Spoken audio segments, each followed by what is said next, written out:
ฉั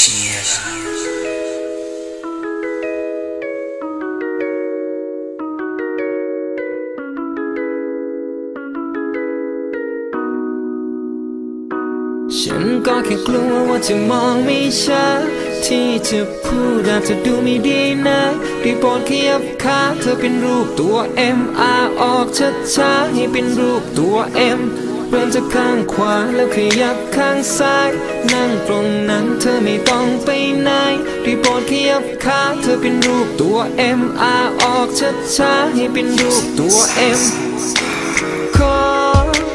ฉันแค่จะขอจากเธอมันก็เป็นแค่เรื่องเดิมๆช่วยขยับขาเป็นรูปตัว M ได้ไหมแล้วฉันจะไม่ขออะไรมันคือคำพูดจากใจ